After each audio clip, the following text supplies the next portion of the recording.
We're reading Judges 6, verses 33 to 40. So it's only 7 verses at the end of Judges 6. If you have your Bible, turn to Judges chapter 6. If you need a Bible, head to the back and they should be there, either on the table or in the box just to the left.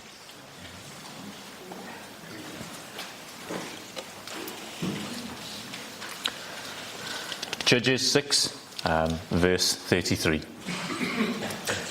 Now all the Midianites and the Amalekites and the people of the east came together and crossed the Jordan and encamped in the valley of Jezreel. But the Spirit of the Lord clothed Gideon, and he sounded the trumpet, and the Abiezrites were called out to follow him. And he sent messengers through all Manasseh, and they too were called out to follow him. And he sent messengers to Asher, Zebulun, and Naphtali, and he went up to meet them. Then Gideon said to God, "If you save Israel by my hand, as you have said, behold, I am laying a fleece of wool on the threshing floor. If there is dew on the fleece alone, and it is dry on all the ground, then I shall know that you will save Israel by my hand, as you have said." And it was so. When he rose early next morning and squeezed the fleece, he wrung enough dew from the fleece to fill a bowl with water. Then Gideon said to God, "Let not your anger burn against me. Let me speak just once more. Please let me test just once more with the fleece.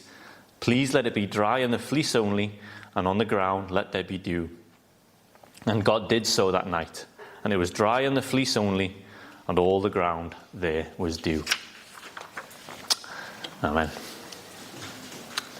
Well, it seems fitting as we're in a church, in a school. The first thing I should do is drag my nails down a chalkboard. I don't know if that does anything to you. Does that send shivers down your spine? For some people it's that. Other people it's cracking your fingernails or those joints there. I don't know what it is that makes you squirm. But for me, whatever reason, whatever is going on in my brain, when you squeeze out a sponge, that's what does it to me. That's what gives me the shivers. Obviously, this wasn't the issue for Gideon or Gideon. I will apologise beforehand because, once again, my faulty brain cannot stay in one language. And I might say Gideon or I might say Gideon, as I would say if I was speaking Welsh. But I'm talking about the same person, whichever way I'm doing it. But whatever, my dad, knowing that I had this fault, this shiver that would run down my back, he would chase me around the house with a sponge, or even imagining having a cloth, and he would wring it and enjoy watching me squirm. And we're looking at Gideon this evening and his wet sponge or his wet fleece, and how God meets him where he is at, even though he doesn't follow the correct protocol or method when he approaches God. So we're tonight in Judges chapter 6, and in Judges it follows after the first couple of books in the Bible, and Moses has died, and Joshua as well. And after their deaths, the people of Israel spiral. They go away from God, and they all do what they think is good in their own eyes. And God then, once that happens, he lets them be invaded by neighbouring peoples. Israel then, they realize that their situation is no longer ideal, and they call out to God, and he raises up leaders, provincial leaders, or as more traditionally is called, judges, to come and rescue the Israelites. And after their rescue, they have a few good years, and they fall back to doing exactly what they were doing before the judges came. The cycle starts all over again. And in Judges chapter 6, we've already met our judge for the evening. He's called Gideon, once again. And at this point in the chapter, so we're 33 verses in, the angel of the Lord has already visited him at the start, and he tells Gideon that he will be God's chosen instrument. He will rescue Israel from the hand of the Midianites. And he does, after he says this, he tells Gideon, he gives him his first mission, his first quest, which is to break down the altars of the foreign gods in his village. Gideon responds by saying, "If I have found favour in your eyes, Lord, then show me a sign that it is you who speaks to me."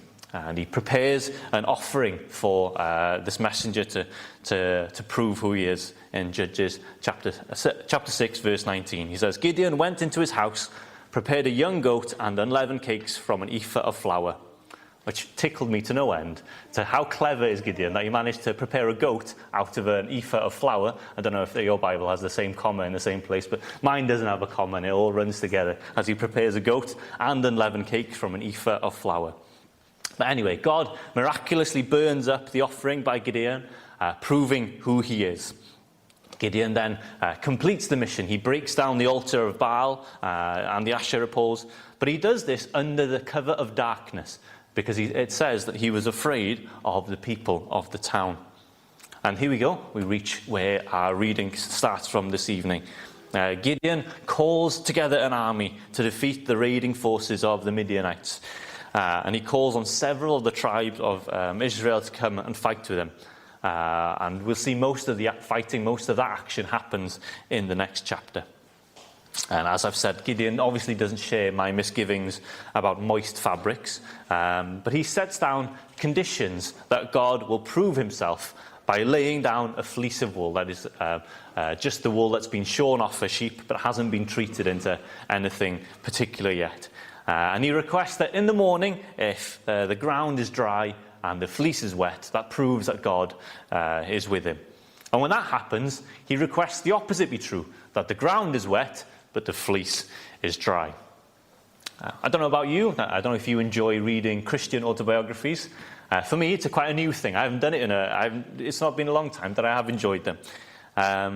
But once or twice over the past couple of months, I've come across situations where people would do something similar. They look at Gideon and see his example, and they reach some point where they want guidance from the Lord. Oh, what should I do in this situation? And they say something along the lines of, God, if you want us, or if you want me to do this thing, if you want me, for example, to, say, buy this building, please make sure that the letter comes over by the hand of the lawyer before 2 p.m. And they refer to this practice as laying down a fleece to set a test before God that if this happens, then it's the right thing to do. And if it doesn't happen, then I won't follow through with it. Is it right for Gideon? Is it right for the people in these autobiographies? And is it right for others to do this? Is a question that I want to ask. I just want to think about it for a second. Is it right for Gideon to set this fleece before God?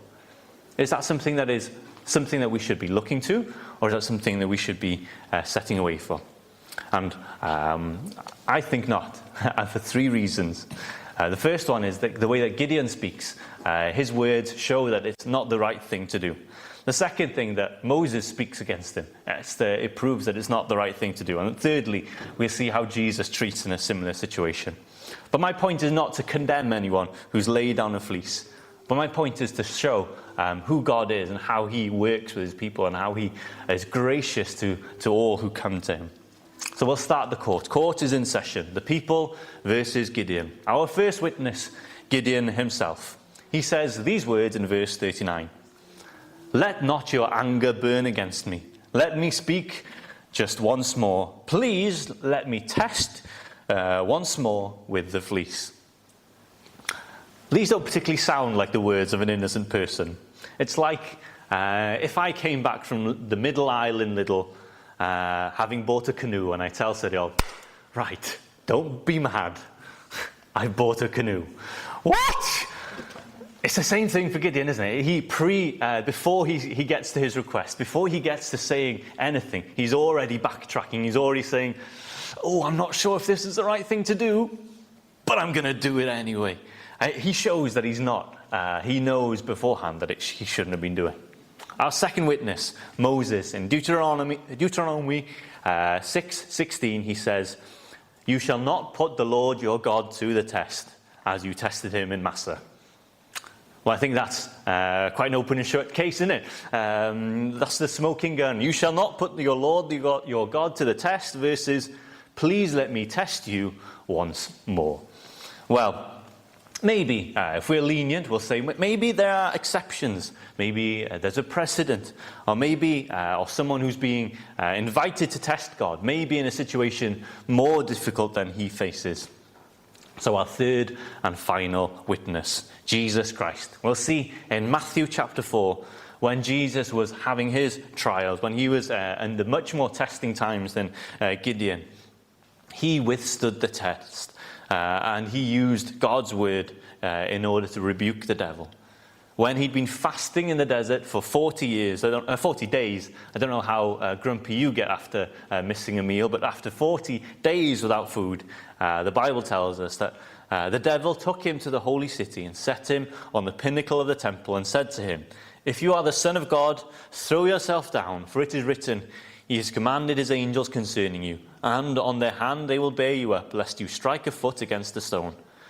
And Jesus said to him, "Again it is written, you shall not put the Lord your God to the test."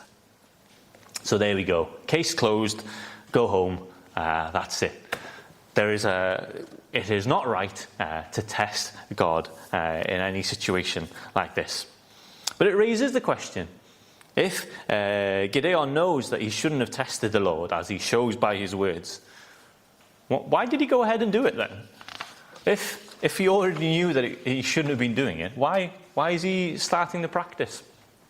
Well, some commentators think that this was an action that he did for other people. It was performative, taken on behalf of the army that he'd already gathered to him. Gideon had already had divine confirmation that he was doing God's will in the earlier portion of the chapter. So the fleece is a way of showing to the gathered army what he was meant to be doing, and therefore to encourage them that God was going to fight on their behalf. But other people think that this is a genuine request for himself, because he is afraid and needs reassurance that God is with him. And I think that fits better with the character of Gideon that we see portrayed through this chapter, and particularly in the next. For example, when we meet Gideon, he is threshing wheat in a wine press. When we know he has a perfectly good threshing floor, this is where the fleeces are placed. He does this because the wine press would have been a hollow in the ground. It would have been a hole where you could go in and nobody would have seen you there. Whilst as the threshing floor would have been open to the air where the wind could blow away the effects of the threshing. He does this because he's afraid that somebody's going to come, and the Midianites especially are going to take away the produce of his work. Secondly then, when he goes and breaks down the poles, the Asherah poles and Baal's altar, he does this at night because, he says, he was too afraid of his family and of the men of the town to do it by day. And thirdly then, in Judges 7, verses 9 to 11, we have this short passage here. The same night the Lord said to him, "Arise and go down to the camp, for I have given it into your hand. But if you are too afraid to go down to the camp with Purah, your servant." Okay, remember that. If you're too afraid, go down with Purah, your servant.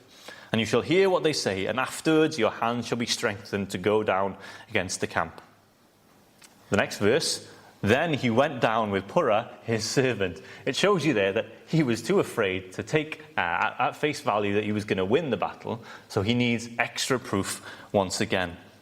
I think it's clear that Gideon is, I don't want to say a scaredy cat by no means. He's facing quite a significant trial. But I think that fear is one of the things that motivates him in his actions. I think he's clear on what he's supposed to be doing. He knows that the actions that he's meant to do, or he wouldn't have taken the steps that he's already taken. He's already called an army to fight with him. But the overriding emotion in Gideon's life seems to be fear. And the fear overshadows or overpowers the faith that he has in God. And once again, he asks for sign of confirmation. I think it's a little bit like when me and Tavy play chess. One of us follows the rules, and the other one moves the pieces however much they like. You can decide which one of us does what. But sometimes he will place a piece in danger, and I will ask him, "Are you sure you want to do that?" Yeah. "Are you sure?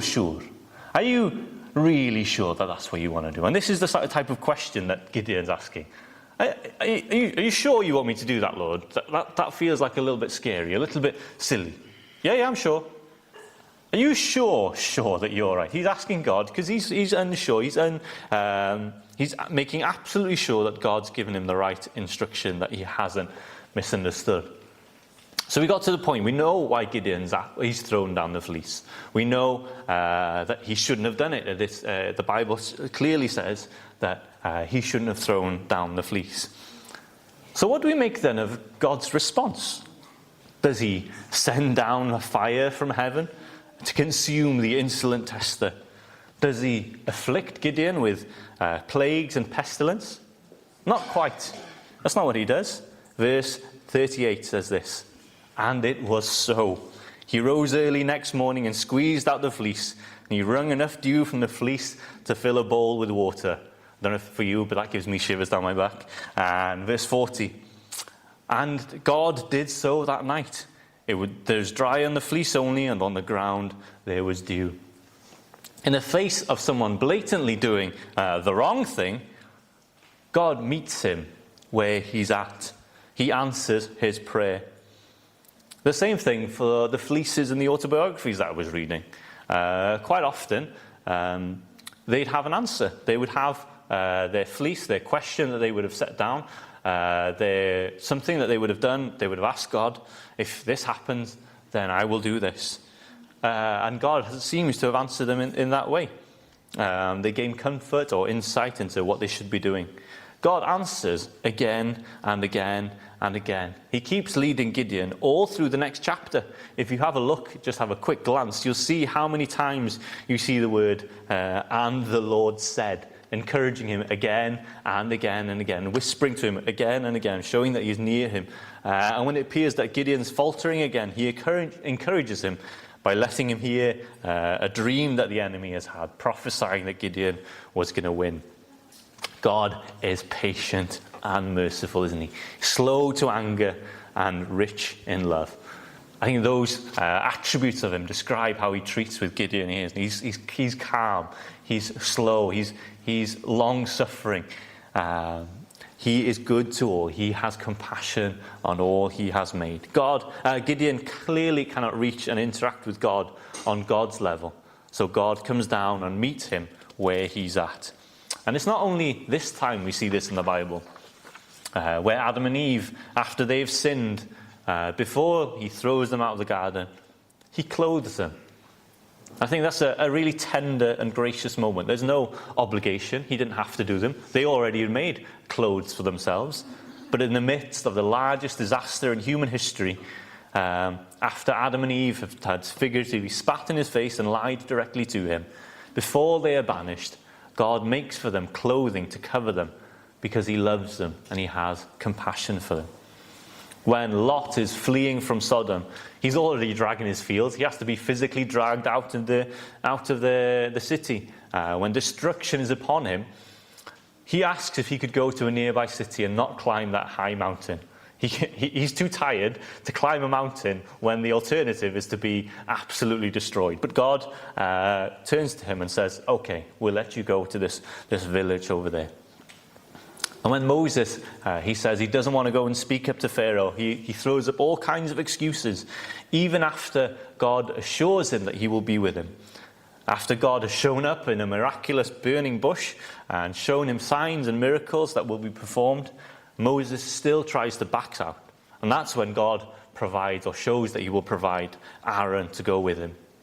Of the verses in our reading tonight, theologian Gordon Keddy says this: "But oh, how gracious the Lord is to his children. He comes over our weaknesses and our provocations to bless us beyond our imaginings. So it was with Gideon, so it is with all who belong to Christ." God knows that we are weak. We know that we are weak, but how much more does God know? And there will always be things that will stop us from interacting with God as in the way that we should. We might be like Gideon, hamstrung by our fear. We might be like Adam and Eve, consumed with self-preservation. We might be like Lot, who's stuck in the past. We might be like Moses, not being able to see past our own inadequacies. But a bruised reed he will not break, and a faintly burning wick he will not quench. Our own weaknesses and inadequacies are no match for God. He will find a way to break through them, even if it's in a way that we would never imagine. For Gideon, he goes onwards and he fights and he sees God in a powerful, strong way, defeat an army with only 300 men in order for God to prove that the victory is through him. Paul tells us in 2 Corinthians 12 verse 9, "My grace is sufficient for you. My power is made perfect in weakness." I may not be as cool, as hip as I used to be. Once I knew what all the cool kids were saying, I knew all the lingo. Actually, tell you the truth, it has never really been the case. When I was 15, the way that you signaled that something was cool was you said, "Oh, that's wicked. That is really wicked. That's a wicked t-shirt that you're wearing.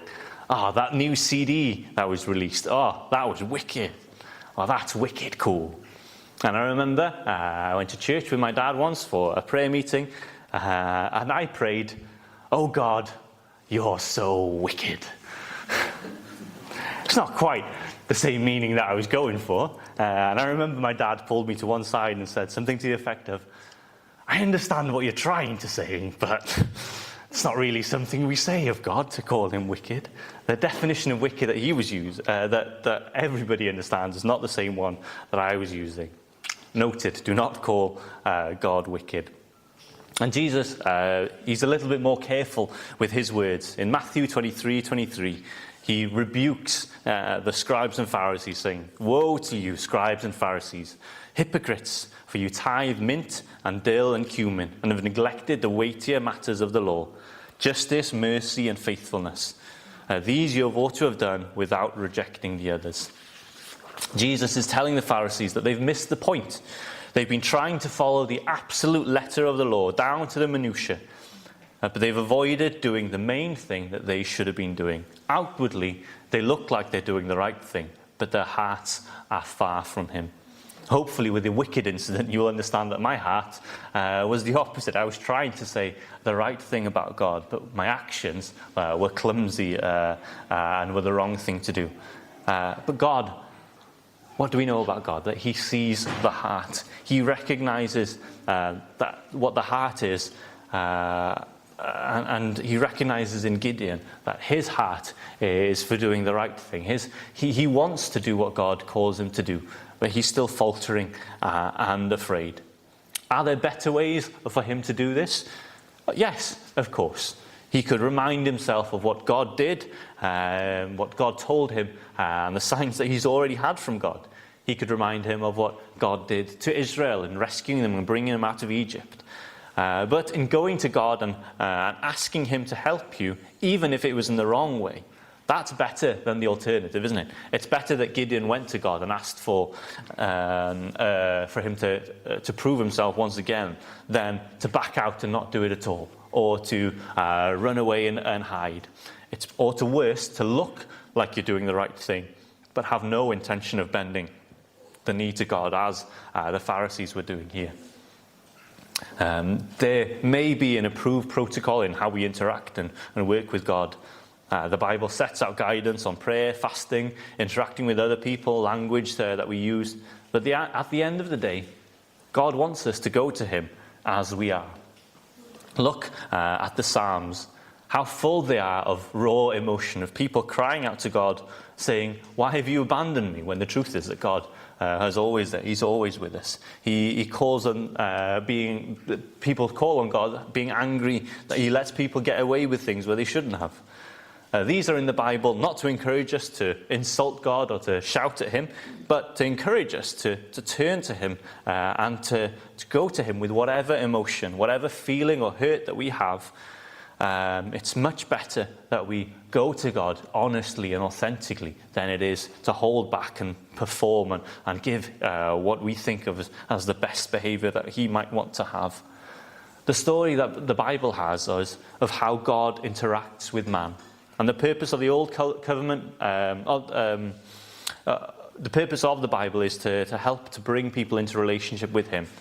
But on the whole, the people fail to grasp and they grasped it and took it as a list of rules, as we see the Pharisees do with their dill and cumin. And there are times where God breaks through the way that he speaks, and he tells them in no uncertain words, stop this nonsense. I don't want your performance. I don't want you to pretend that you know what you're doing. I want your heart. In Micah 6 verse 8, he has told you, O man, what is good. And what does the Lord require of you?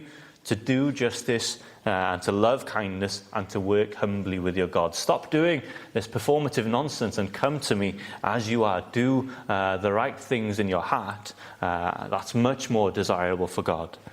And in Hosea 6 verse 6, for I desire steadfast love, not sacrifice, the knowledge of God rather than burnt offerings.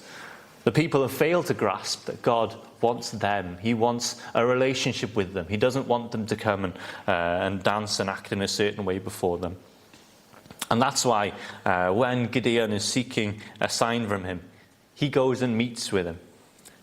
Because if he didn't go to Gideon, then Gideon would never have reached up to him.